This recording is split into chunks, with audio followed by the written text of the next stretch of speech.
흔히 이런 얘기들을 많이 합니다. 그거 말하지 않아도 다 아는 것인데 꼭 말로 해야 합니까? 라는 얘기들을 하기도 합니다. 여기서 아는 것을 상식으로 바꾸면 그것은 누구나 다 아는 상식인데 꼭 말로 해야 됩니까? 라는 얘기 되지요. 그런데 가정이나 회사에서 이 상식이 또는 이 사회, 이 국가가 상식이 통하지 않으면 문제가 발생하게 됩니다. 교회도 마찬가지이지요. 교회 생활을 오래 하고 그래서 참으로 오랫동안 하나님을 섬기며 살아갑니다. 그러다 보면 최소한 교회 생활에 대한 기본 상식과 기본 지식은 다 알아야 되지요. 근데 그것을 알지 못할 때 문제가 생겨집니다. 그래서 교회에서도 사실 항상 기본과 그 상식적인 일들을 늘 돌아보고 그것이 바르게 정립되어 있는지 살펴보아야 합니다. 그런데 오늘 본문 히브리 기자는 그 상식을 버려두라라고 말씀하고 있습니다. 기본과 상식이 중요하지 않다는 말이 아닙니다. 그것을 아는 것, 그것을 지키는 것은 당연한 것이고 더 성숙한 자리로 나아가야 된다라는 것이죠. 그래서 2절 하반절에 완전한 대로 나아갈지니라 라고 말씀하십니다. 1절과 2절에 동사가 2개 보입니다. 1절에는 버려라 라는 동사, 그리고 2절에는 나아가라 라는 동사입니다. 완전하게 완전으로 나아가라 라는 명령이지요. 오늘 본문을 통해서 우리는 무엇을 버려두고 완전한 성숙으로 나아가야 할까 하는 것을 배울 수 있는데요.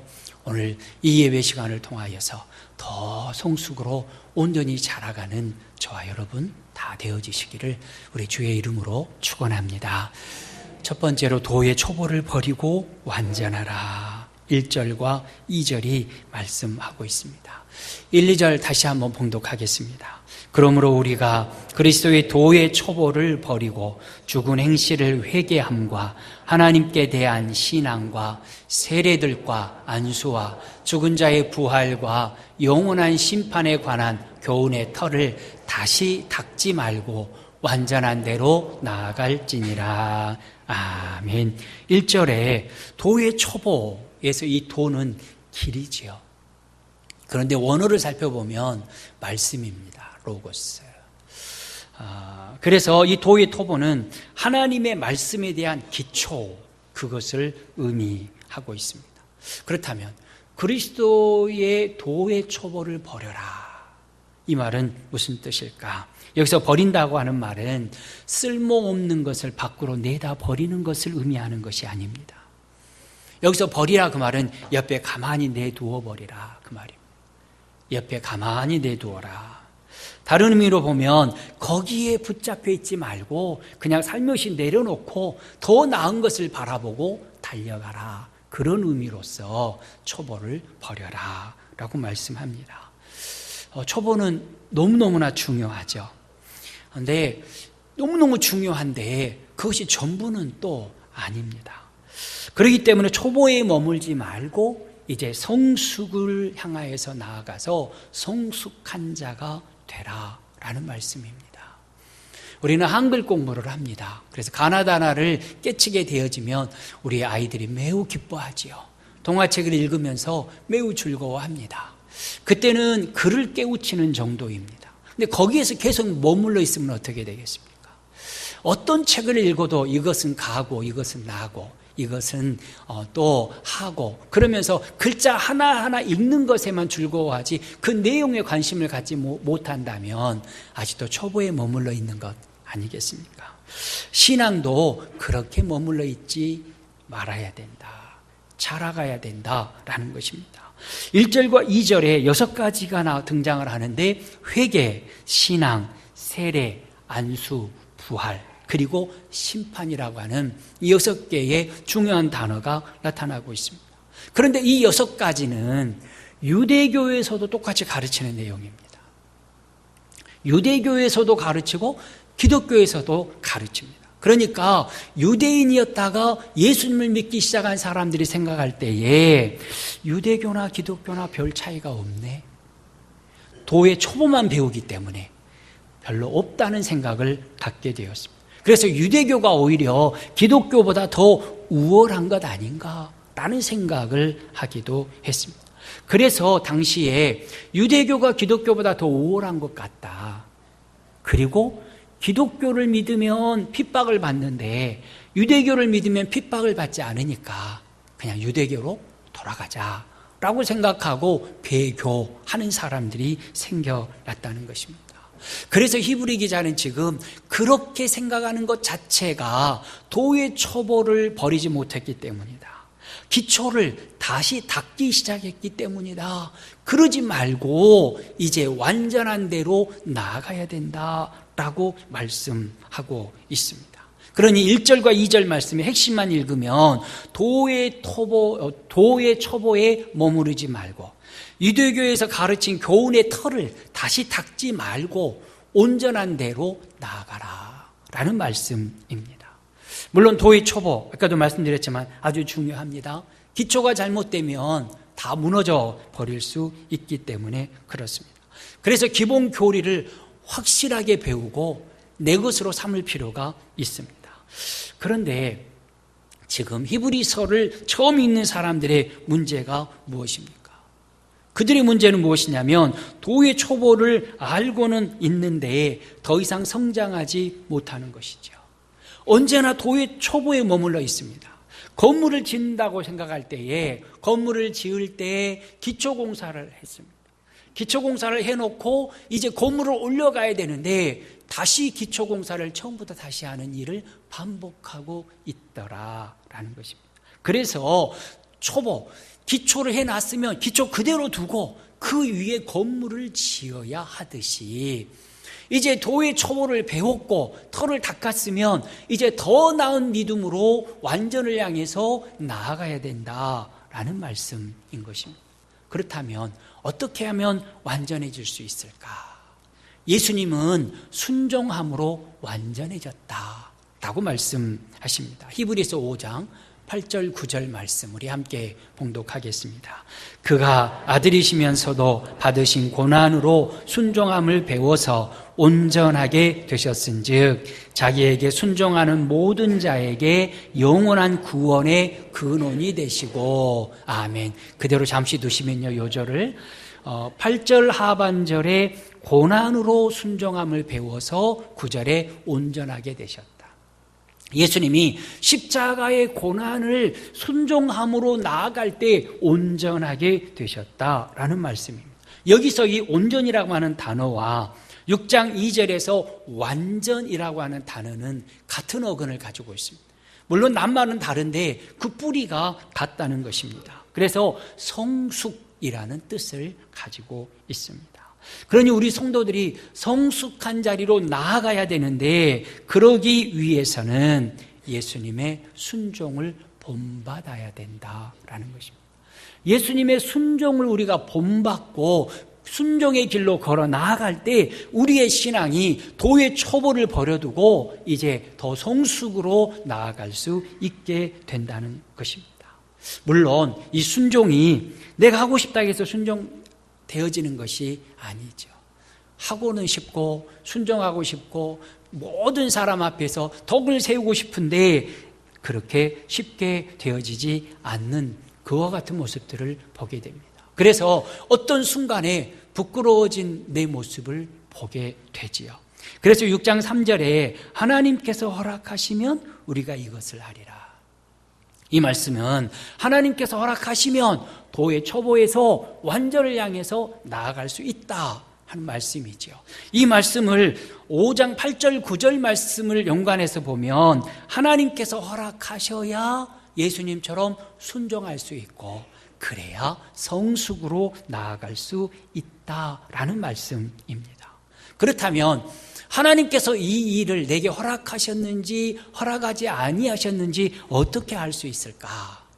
그것은 순종해 보면 합니다. 하나님께서 우리에게 어떤 일을 생각나게 하시고 하고 싶은 마음을 주셨습니다. 그러면 그것이 하나님이 내게 주신 것인가 아니면 내 욕심이 그것을 하고 싶어 하는가, 그것을 분별할 수 없을 때 내가 선한 방향으로 그것에 순종해 보면 하나님이 허락하신 것이면 기쁨이 충만하고 결과가 하나님께로 영광이고 성도들에게는 덕으로 나타날 것입니다. 근데 만약에 하나님이 허락지 아니하셨던 것이라면 반대의 결과가 나타나게 될 것입니다. 그러니 언제나 우리는 하나님 앞에 순종, 하나님의 뜻에 순종하며 살아갈 때 성숙으로 나아가게 된다는 것입니다. 그런데 만약에 성경 지식은 많이 쌓여 있습니다. 예수님을 믿고 구원받았음도 말로 표현을 합니다. 그런데 날마다 똑같은 회개만 계속해서 반복하고 있다면 성숙한 성도의 모습은 아니죠. 점점 예수님을 닮아가기 위해서 힘쓰고 예수님처럼 살아가기 위해서 내 자신을 쳐서 복종시키며 순종의 자리로 나아가야 되는데 그러지 못하고 입술로는 성경을 알고 입술로는 하나님의 뜻을 안다고 하면서 똑같은 일을 반복하며 회개를 계속하고 있다면 성숙은 아니다라는 것입니다. 그래서 나는 예수 그리스도를 믿음으로 말미암아 부활하게 될 것이고 영생을 얻어서 천국에서 거하게 될 것이다 라는 것을 지식적으로 알고 믿는다라고 말하는 것, 그것이 중요한 것이 아니다. 정말 중요한 것은 하나님의 말씀에 순종하는 것이다 라는 것입니다. 그러니 성숙한 신자는 말씀에 순종하는 사람이고 말씀에 순종할 때 성숙한 그리스도인이 되어지는 것이죠. 바라기는 저와 여러분들이 예수 그리스도의 순종을 본받아서 완전한 순종의 자리로 나아가서 도의 초벌을 버리고 성숙한 그리스도인으로 굳게 서는 하나님의 사람들이 되어지시기를 주의 이름으로 축원합니다. 두 번째로는 한 번 빛을 받고 타락한 자들은 어찌 되는가 하는 것을 본문이 우리에게 말씀해 주시고 있습니다. 4절부터 6절 말씀 우리 함께 봉독하겠습니다. 한 번 빛을 받고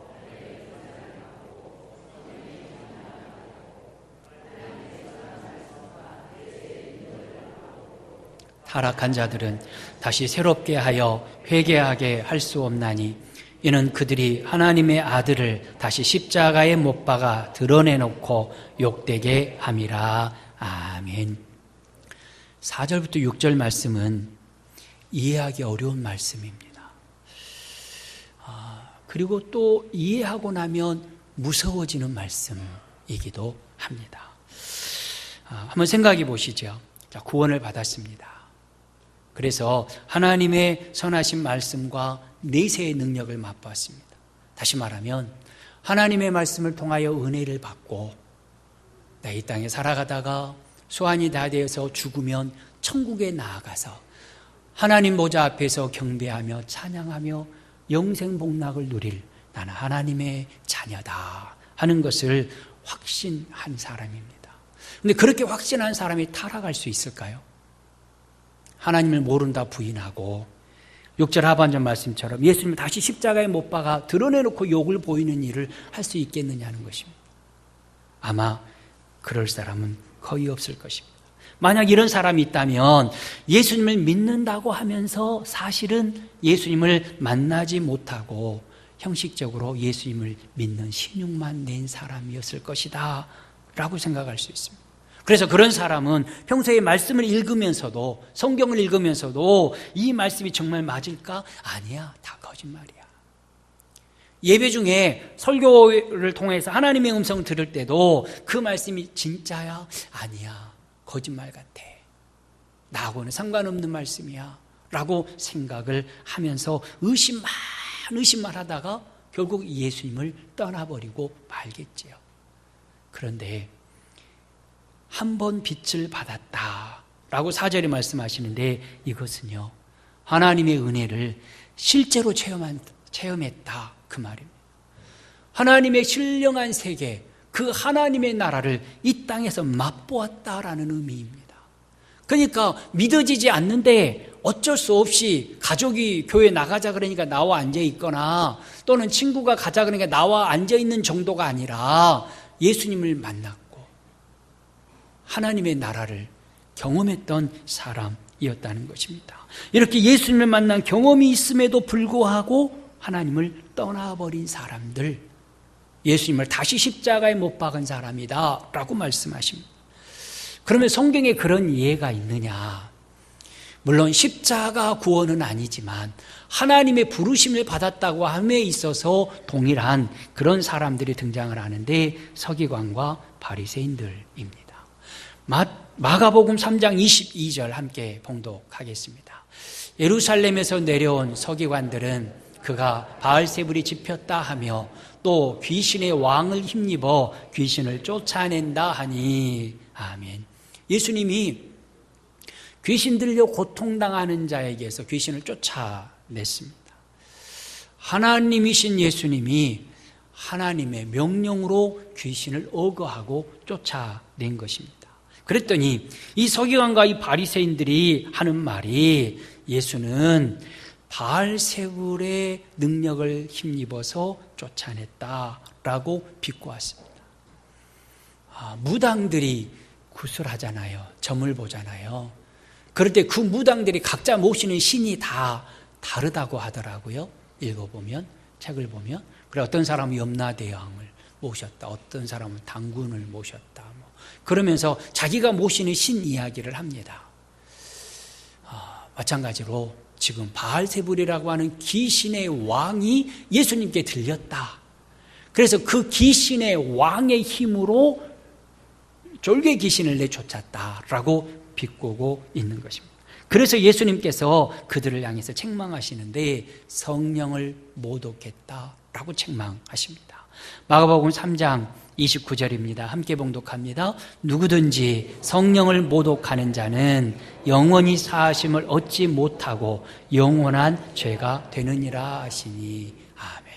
서기관과 바리새인쯤 되면요, 구약의 성경을 통달한 사람들입니다. 그리고 하나님을 예배하고요, 하나님을 섬긴다라고 하는 사람들 중에서 리더들입니다. 그런데 그가 성령님이 행하시는 일을 모독하고 있는 것입니다. 성령 하나님의 역사가 아니면 귀신을 쫓아내고 안진뱅이가 일어나고 참으로 많은 질병이 고침받는다고 하는 사실은 불가능하다. 그들은 성경을 알기 때문에 구약에서 성령이 임하시면 그로 인하여 나타난 메시아가 이 땅에 와서 사역을 시작하면 일어나게 될 소경이 보고 안진뱅이가 일어나고 성령의 역사가 일어난다고 하는 증거들을 눈으로 보면서 그것을 부인해버렸다는 것입니다. 그래서 성령을 모독해버렸다라는 것이죠. 예수님을 미워했기 때문에 나타나는 것입니다. 예수님의 사역을 시기했기 때문에 나타난 것입니다. 그래서 고의로 악한 말을 했던 것이죠. 바로 이와 같은 일이 예수님 시대에 있었습니다. 그리고 지금 히브리서 기자가 이 히브리서를 기록해서 보내는 시대에도 그와 같은 일들이 일어나고 있었다는 것입니다. 그래서 하나님의 구원을 알고 체험하고 자기가 누려보았음에도 그것을 거부하고 하나님의 은혜를 체험했음에도 불구하고 타락하기로 결정해버린 사람, 사단의 미혹인지 자기 욕심 때문인지는 몰라도 하나님을 믿지 않기로, 예수님의 십자가를 믿지 않기로 그렇게 결정한 사람은 다시 회개하고 돌아올 가능성이 없다라는 것입니다. 성도 여러분, 아무리 악한 죄를 지었어도 회개하면 하나님께서 다 용서해 주시지 않습니까? 하나님은 어떠한 죄를 범했어도 다 용서해 주십니다. 무지해서 몰라서 죄를 범하였기 때문에 그것을 나중에 깨닫고 하나님 앞에 회개하면 하나님께서 용서해 주십니다. 그런데 하나님의 구원을 알면서 거부하고 하나님의 놀라운 십자가 사랑을 체험하고서도 타락한 사람은 돌아올 수가 없는 것입니다. 물론 알면서 하나님을 거역하고 타락했는데 나중에 회개하고 돌아온다면 하나님 용서해 주실 것 같아요. 하나님이 그런 자를 향해서 너는 그것이 나를 거역한 것인 줄 알면서도 죄를 범하고 일부러 타락했으니 나 너 절대 용서해 주지 않을 거야. 하나님은 그러시지는 않으실 것 같습니다. 회개하고 돌아오면 용서해 주시죠. 문제는 그런 사람은 돌아오지 않는다는 것입니다. 많은 사람들이 그런 사람에게 복음의 능력을 체험하고 떠나버린 사람에게 다시 복음을 돌려주어도 이렇게 말하죠. 나도 알아. 나도 옛날에 교회에 다녀봤어. 나도 성령 체험했어. 나도 방언도 했었어. 그래서 나도 열심히 신앙생활을 했었어. 그러니 나 다 알아. 그러니 그런 얘기 하지 마. 그래서 돌아오지를 않는다라는 것입니다. 그래서 6절 말씀에 하나님의 아들을 다시 십자가에 못 박아 드러내놓고 욕되게 해버린 자라라고 말씀하신 것입니다.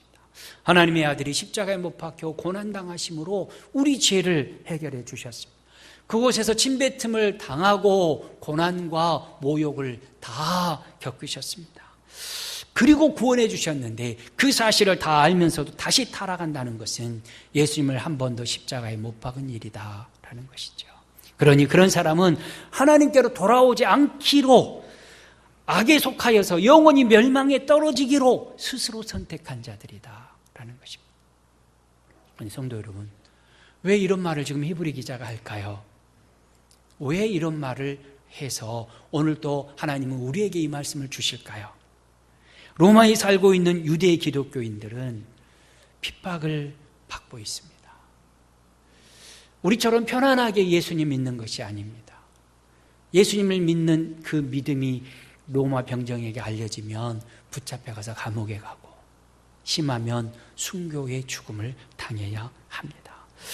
그렇기 때문에 많은 그리스도인 중에서, 특별히 유대인으로서 예수님을 믿는 사람들 중에 그 핍박을 견디지 못해서 배교하는 사람이 실제로 많이 있었다는 것입니다. 아까도 말씀드렸지만 유대교인들은 핍박받지 않는데 기독교인들만 핍박을 받으니까 기독교로 돌아가 버리자. 똑같은 여호와 하나님 아니냐. 배교하고 돌아가는 사람들이 많이 있었다라는 것입니다. 그래서 그렇게 돌아가면 안 된다라는 말씀을 주십니다. 그러면서 땅에 비를 내리는 비유를 들려주지요. 땅에 비를 내리면 비가 땅 속에 흡수되어집니다. 그러면 그 땅은 부드러워지고 이제 기름진 땅이 되어지지요. 그곳에 채소를 심으면 잘 자라고 과일도 열매를 내게 되어집니다. 하나님의 은혜를 받고 복을 누리는 사람의 모습이 바로 비를 받아서 채소와 과일을 내는 땅이다라는 것입니다. 그런데 똑같은 비를 받아들인 땅이 가시와 엉겅퀴를 내는 땅도 있더라라는 것입니다. 다시 말하면 하나님의 은혜를 경험하고 하나님의 사랑을 받아 누렸음에도 불구하고 저주를 선택하는, 가시와 엉겅퀴를 내는 그러한 사람들이 있더라라는 것이죠. 그래서 예수 그리스도의 은혜를 부인하는 자들이 있다는 것입니다. 제가 언젠가 말씀을 드렸지요. 가나안 땅에 사는 사람들에게 비가 내리면 그 비의 의미는 하나님의 은혜가 내린다라고 생각을 했습니다. 그래서 성경에 비 그러면 하나님의 은혜로 상징되어지는 이해가 참 많이 있습니다. 하나님의 은혜를 받아놓고 좋은 열매를 맺지 못하고 가시와 엉겅퀴를 내는 사람이 예수님을 부인하고 십자가에 다시 못 박아버리는 자 모습이더라. 그러니 당신들은 그렇게 되지 말라라는 말씀을 주시고 있는 것입니다. 그런데 이 메시지가 상당히 강하잖아요. 당신들은 어찌 가시와 엉겅퀴를 내려고 합니까? 여러분들 한번 입장을 바꿔놓고 생각해요. 제가 여러분들을 향해서 왜 하나님의 말씀 듣고 좋은 열매 내지 못하고 가시와 엉겅퀴를 내서 그렇게 삽니까? 라고 직접적으로 선포하면 여러분 마음이 어떠시겠습니까? 그렇죠? 지금 히브리 기자가 그것을 느낍니다. 조금 전에 믿음을 버린 사람들을 강력하게 책망하는 메시지를 선포했습니다. 그런데 이 편지를 받아 읽어야 할 로마에 살고 있는 그 유대계 기독교인들, 그들의 대부분은 신실하게 믿음을 가지고 있는 그리스도인들이 더 많았을 것입니다. 100명쯤 모인다고 치면 도의 초보를 버리지 못하고 거기에 계속 모여있는 사람 한 5명쯤 있다고 치고요. 또 배교해서 유대교로 돌아가 버리면 어쩔까 고민하고 있는 사람 한 5명쯤 있다고 생각하십시다. 그러면 10명쯤이 지금 오늘 본문 메시지에 책망을 받아야 될 사람이잖아요. 근데 나머지 90명은요 그렇지 않다는 것입니다. 온전한 믿음으로 하나님만 의지하고 핍박과 고난이 있다 할지라도 예수 그리스도의 십자가 바라보며 살아가고 있다는 것이죠. 그래서 그와 같은 사람들을 향하여서 미안한 마음이 들었다. 그래서 말씀합니다. 9절 말씀 우리 함께 봉독하겠습니다. 사랑하는 자들아, 우리가 이같이 말하나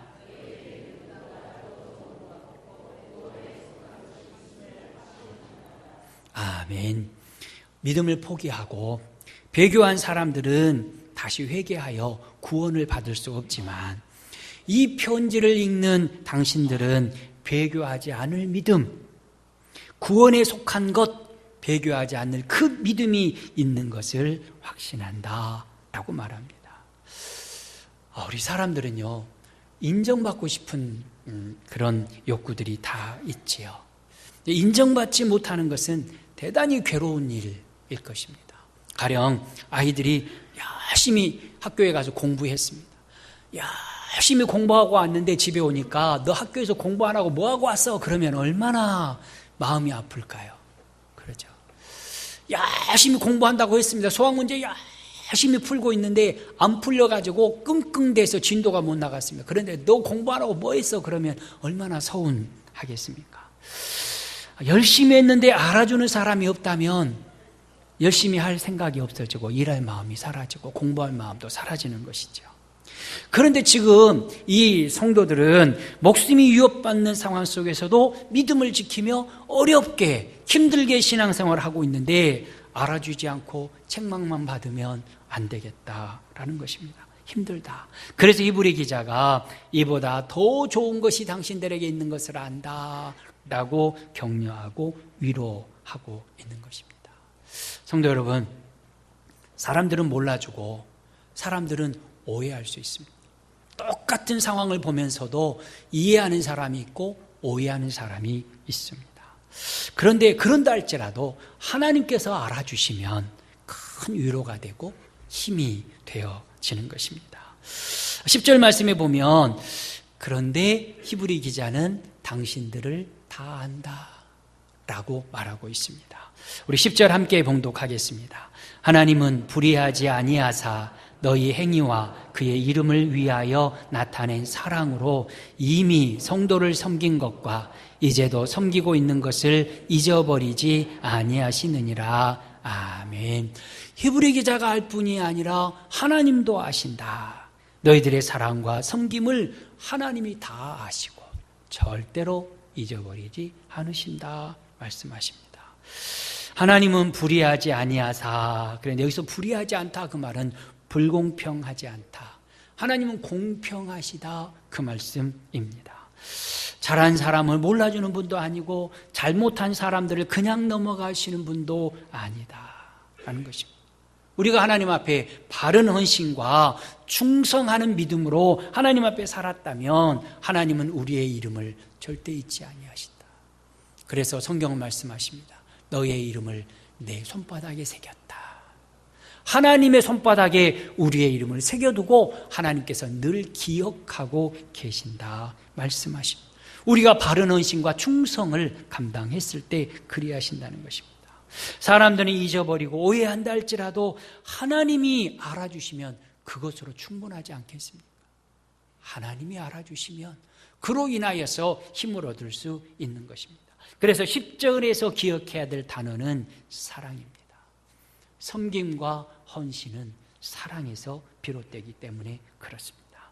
로마의 그리스도인들의 훌륭한 점은 그렇게 사랑으로 섬겼는데, 사랑으로 섬긴 것이 과거에도 사랑으로 섬겼는데 지금도 계속해서 사랑으로 섬기고 있다라는 것입니다. 그들은 엄청난 핍박을 받았습니다. 로마에서 신앙생활 하다가 로마에 살지 못하고 흩어졌던 사람들 중에 바울과 함께 동역을 했던 부부가 있습니다. 아굴라 부부 있지요. 그들은 로마의 터를 닫고 살았는데 핍박 때문에 그곳에서 살아갈 수가 없었습니다. 그러니까 엄청난 핍박, 엄청난 환난이 그곳에 있었습니다. 그럼에도 불구하고 변함없이 신실하게 사랑으로 성도들을 섬기는 일을 계속하고 있다는 것입니다. 그래서 칭찬받아 마땅한 사람들이었다라는 것입니다. 당시로 한번 돌아가 보시죠. 우리는 지금 이해가 안 되거든요. 이해가 안 되는데 그때 당시로 돌아가면 언제 로마 군사들이 들이닥칠지 모릅니다. 지금 우리가 이렇게 예배 편안하게 드리고 있는데요, 언제 로마 군병이 붙잡으러 올지 모르는 상태에서 예배를 드린다고 할 때의 마음이 어떠겠습니까? 지금 북한 동포들이 지하에서 예배 드릴 때 그러지 않겠습니까? 언제 들이닥칠지 모르는 군사들, 언제 붙잡힐지 모르는 상황입니다. 붙잡히면 죽임당할지도 모르는 그런 상황 속에서 신실하게 하나님을 섬기고 신실하게 이웃을 섬길 수 있다. 그게 어떻게 가능할 수 있겠습니까? 힘들지 않겠습니까? 어떻게 내 생명 유지하기도 바쁜데 어떻게 사랑하고 어떻게 섬기며 헌신을 할 수 있겠느냐? 근데 그것이 가능했던 이유가 무엇일까? 그것은 소망입니다. 만약 우리가 이 세상에 사는 것으로 모든 것이 끝난다면 무슨 수를 써서라도 순교자 되는 것은 면해야 되고요, 무슨 수를 써서라도 부자로 잘 먹고 잘 사면 좋겠죠. 끝이라면 내세가 없어요. 다음 생이 없어요. 불교에서 말하는 윤회도 없어요. 그냥 끝이에요. 그러면 어떻게 하든 지금 잘 먹고 잘 살면 되잖아요. 그런데요, 천국의 소망을 두고 살아간다면 어떻겠습니까? 하나님의 나라가 분명히 존재하고 예수 그리스도를 통해서 하나님은 내게 이미 하나님의 나라를 선물로 주셔서 이 땅에서부터 맛보며 누리고 살고 있습니다 고백하는 사람이라면 환난과 핍박이 온다 할지라도 그것을 찬양하며 기도하며 감당해낼 수 있지 않겠습니까? 지금 히브리서를 받는 성도들이 바로 그것입니다.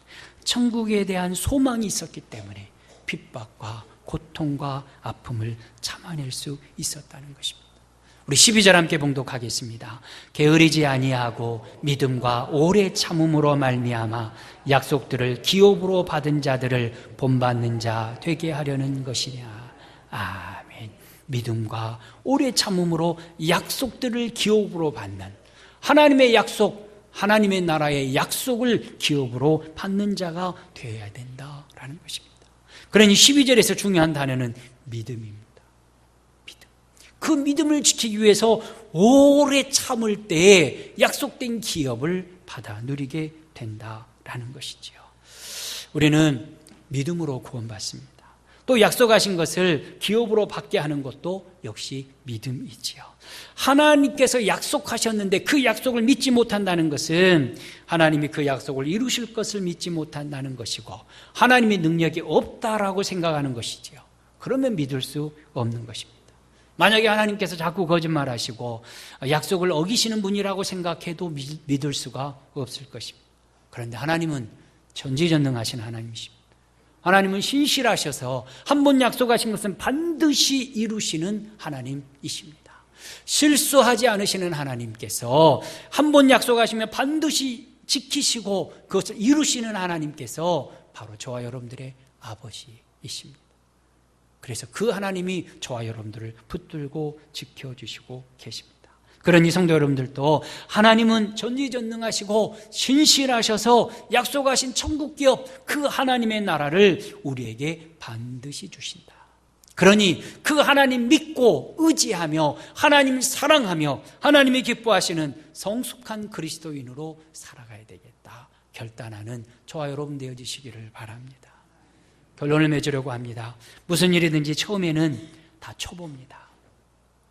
어린아이가 막 일어나서 걷기 시작하려면 수많은 엉덩방아를 찍어야 하지요. 초보 단계를 벗어나서 아장아장 걷기까지 수도 없이 넘어집니다. 그런데 넘어졌다고 해서 그 자리에 머물러 있어서는 안 됩니다. 다시 일어서야 하지요.